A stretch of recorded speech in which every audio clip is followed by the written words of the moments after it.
Hi everybody, I'm going to do the next extension, part 8 for Paintball, and the name of this, well, this is extension 4. I'll just read it. Create a new breed of hazards that the player needs to avoid. If the player touches a hazard, the player deletes. So as you can see from yesterday, I changed a few things in my game with just the characters.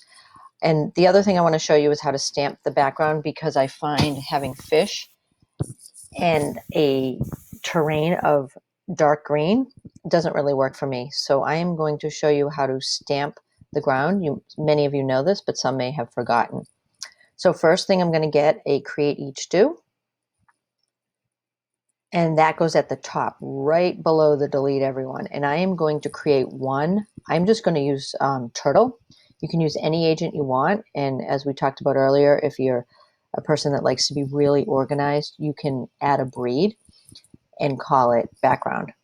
But the reason you can use any agent you want is because you are going to delete it. The next thing I'm going to do is set the size to 200. And I can get set my, put that right in the do hook. And I'm going to set the size of this agent to 200. Very important that that is the first command in the create each do. Then I'm going to stamp. And stamp is an environment, and remember to pick the stamp, not the stamp grid. And then I'll pick a color, which I am going to choose one of the blues. I think I'm going to choose turquoise, make a little bluish green.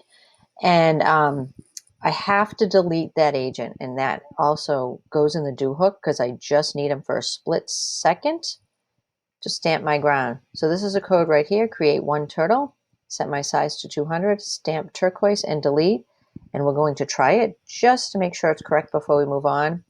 And there, that looks much better for my sea creatures.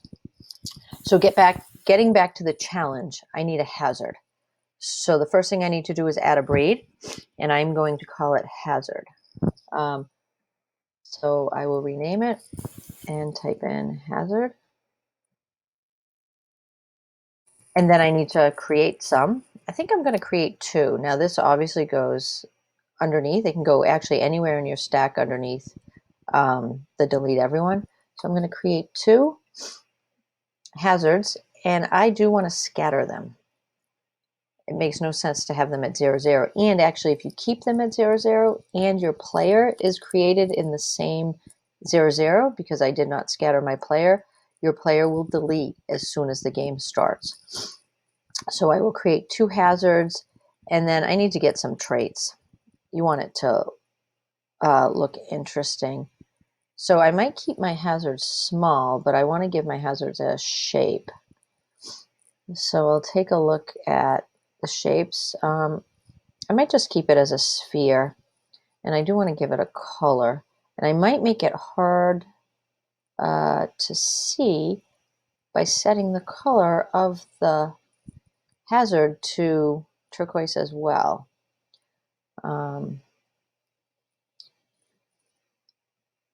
you can change this, and you guys know that. You try something, you change it, you make it better.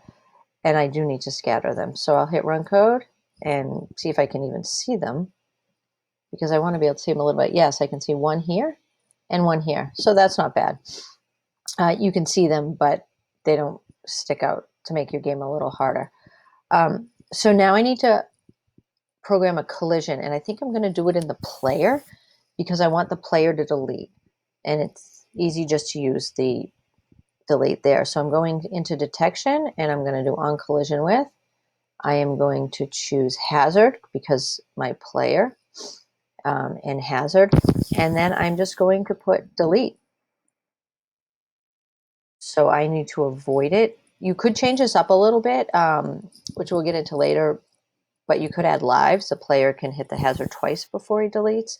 I'm not going to show you how to do that now because we'll do that in the next packet. So now I'll just test it at work. So I will make sure I go right to my hazard and hit it, and then I delete. So it is working, and that's how you do that challenge.